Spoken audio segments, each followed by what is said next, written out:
दोस्तों आज to the point में हम बात करने वाले राजस्थान के प्रमुख लोक देवताओं के बारे में। सबसे पहले बात करते हैं राजस्थान के वो लोक देवता जिनको पंचपीर कहा जाता है। ये पंचपीर है गोगा जी, पाबू जी, रामदेव जी, हड़बू जी और मांगल्या मेहा जी। दोस्तों यहाँ पर ये याद रखना कि तेजा जी 5 पीरों में नहीं आते हैं और ऐसा कई बार परीक्षा में सवाल पूछा जा चुका है। अगर बात करें तेजा जी की तो उनका जन्म नागौर के खरनाल गांव में 1074 ईस्वी में हुआ था। तेजा जी को गो रक्षक और नागों का देवता भी माना जाता है। उनकी पूजा तेजा दशमी को होती है और लोग इन्हें सर्पदंश से रक्षा के लिए उनकी ताती भी बांधते हैं। और किसान जो है खेतों में हल जोतते समय उनकी भक्ति के गीत तेजा टेर गाते हैं।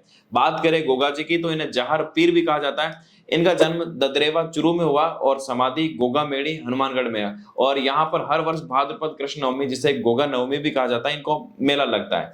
गोगा जी की पूजा नाग देवता के रूप में भी की जाती है। पाबू जी जिन्हें लक्ष्मण का अवतार भी माना जाता है, इनका जन्म 1239 ईस्वी में फलोदी के कोल्लू गांव में हुआ था।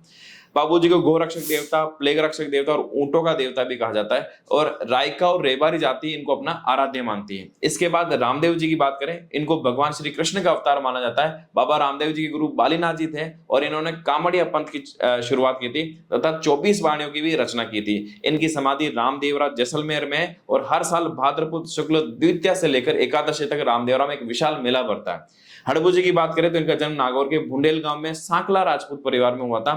इनके पिता का नाम मेहाजी सांकला और गुरु बालीनाथ जी थे। ये बाबा रामदेव जी के ही मौसेरे भाई थे।